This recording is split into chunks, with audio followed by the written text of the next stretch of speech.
Because we do not have that, but we do have Rob Portman, the Ohio Republican senator. His thoughts on this. Their Bay of Pigs, Senator. What Leon Panetta is saying is that this will lead to a series of events and tests from others to see the administration's resolve, whether the timing of North Korea missile strikes and cruise missile tests, I should say, and China, sort of chomping at the bit. What do you make of that? Well, Neil, it might be a pretty good analogy because it's about competence, isn't it? And it's about commitment to our allies. And this was a disastrous withdrawal, and there's no other way to put it. The evacuation was rushed. It was chaotic. It resulted in not only us not getting Americans out entirely, and a lot of green card holders and a lot of what they call SIVs, Afghans who helped us in the effort, but also it resulted in us bringing a lot of people to America who weren't properly vetted because it was so chaotic. So there was a lot of reasons why this is an example where the United States has lost prestige around the world. Our adversaries are emboldened, terrorists are emboldened, and our allies are wondering about our commitment. Do you wonder, when Secretary Blinken was talking about it wouldn't have made a difference whether we push this back, some weeks, months, it would have been, chaotic.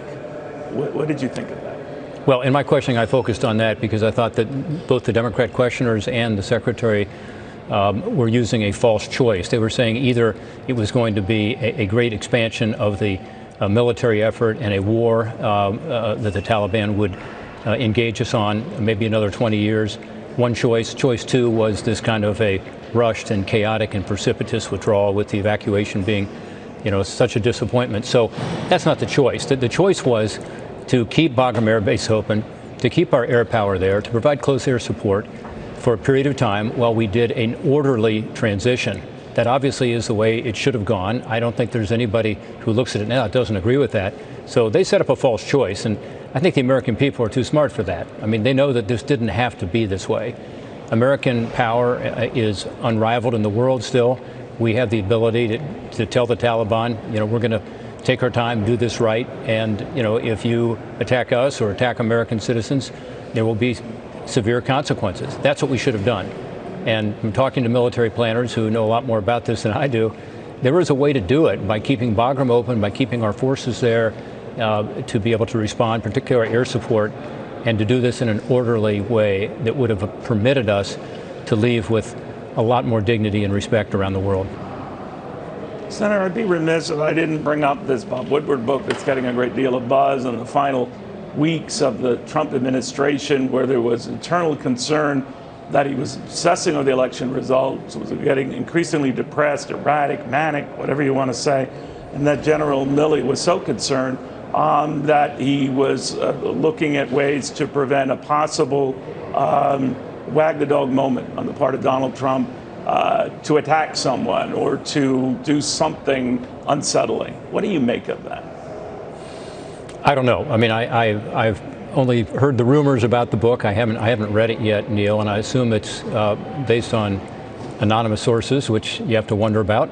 If people are willing to go on the record, it's one thing, but I assume it's anonymous sources, so I would take that into account. And, we'll see what the actual book says, but my understanding is that it says that the chairman of the Joint Chiefs did and said some things that would be inappropriate. Only the president has the power, as an example, to make a decision about whether we go to war or not. And so, anyway, I haven't read the book yet, and we'll see what it says. Is there any point at which you would say, and this happened with Secretary Schlesinger during the Nixon administration, where you get to be so worried about the commander-in-chief that you do entertain something like this, and that was the concern here? At any point in post the election, Senator, did you have any of these concerns yourself for Donald Trump?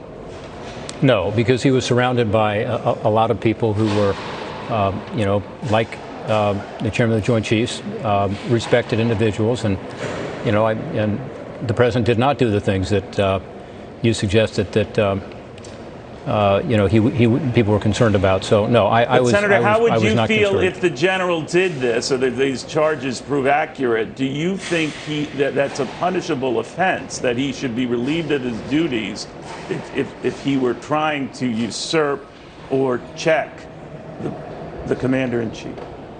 Well, as I said earlier, Neil, it sounds like from some of the rumors, if they are true, that he may have overstepped his bounds, and if so, there ought to be consequences. But we don't know that any of this is true. Again, I suspect it'll be all based on anonymous sources, as his books typically are. And we have to see what it says. But no, I wasn't concerned, and I would hope that the reports that I'm hearing are not accurate.